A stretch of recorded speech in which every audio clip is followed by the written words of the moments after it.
দেখিলো লুৰিণজ্যোতি গগৈ ডাঙৰীয়াই ৰাইজৰ দল সম্পৰ্কে কোৱা কথাখিনি দেখিলো সেইটো তেখেতৰ দৃষ্টিভংগী আৰু সেইটো তেখেতৰ ভুল দৃষ্টিভংগী সেইটোৰ বিষয়ে মোৰ ক'বলগীয়া একো নাই যিকোনো এজন মানুহে যিকোনো এজন মানুহৰ বিষয়ে কিবা এটা ক'ব পাৰে ক'বলগীয়া একো নাই কিন্তু আচল বিষয়টো আছিলে যে আঞ্চলিক দল কেইবাটাও হ'ব লাগে নে আঞ্চলিক দলবিলাক একলগ হ'ব লাগে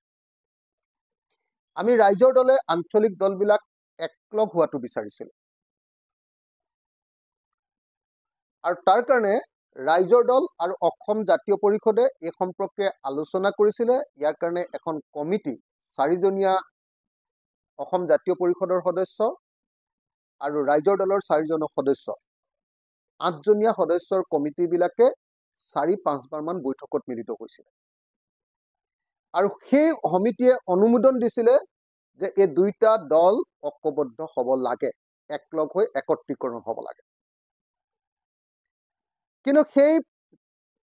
সিদ্ধান্তলৈ অহাৰ পাছতো দুইটা দলে সেই কথাবিলাক পতাৰ পাছতো দেখা গ'ল যে অসম জাতীয় পৰিষদে ৰাইজৰ দলৰ লগত বা ৰাইজৰ দলৰ লগত একত্ৰীকৰণ কৰিবৰ কাৰণে জাতীয় পৰিষদে সন্মতি প্ৰকাশ নকৰিলে কমিটিবিলাকে যদিও সন্মতি প্ৰকাশ কৰিছিলে দুইখন কমিটিয়ে কিন্তু কিবা কাৰণত অসম জাতীয় পৰিষদে সন্মতি প্ৰকাশ নকৰিলে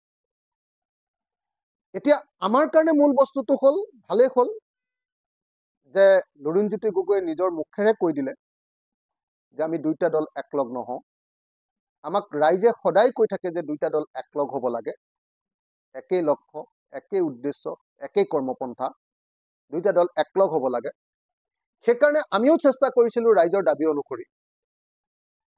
আপোনালোকে দেখিছে যে ৰাইজৰ দলে চেষ্টা কৰিছিলোঁ আৰু অসম জাতীয় পৰিষদে ৰিজেক্ট কৰিছে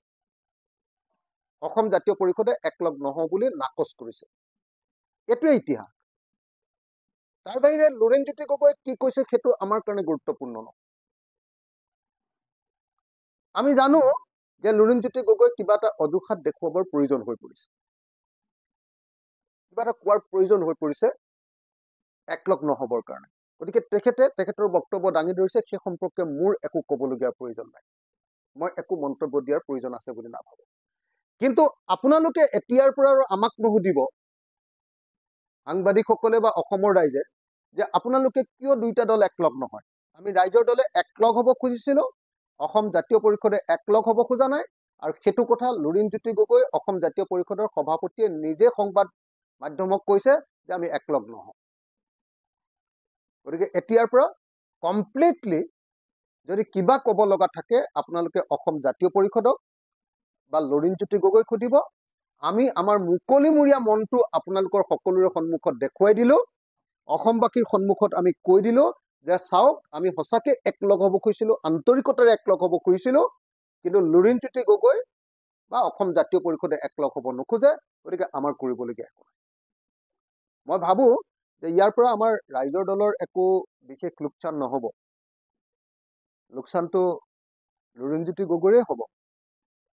একলগ হোৱা হ'লে ভাল আছিলে আমি ৰাইজৰ বেছি কাম কৰিব পাৰিলোহেঁতেন আৰু যেতিয়াই কথা পাতো আমাৰতো কোনো ডিফাৰেঞ্চেই নাথাকে আমি ককাই ভাইৰ নিচিনাকৈ চব কথা পাতো এতিয়া হঠাতে তেখেতে এটা অজুহাত উলিয়াইছে এতিয়া বাকী কথাখিনি মই একো নকওঁ একলগ হ'লে ভাল পালোহেঁতেন একলগ নহ'ল আমি একলগ হ'ব বিচাৰিছিলোঁ লুৰিণজ্যোতি গগৈ একলগ হ'ব খোজা নাই হিষ্ট্ৰীটো সেইটোৱে আচল সত্যটো সেইটোৱে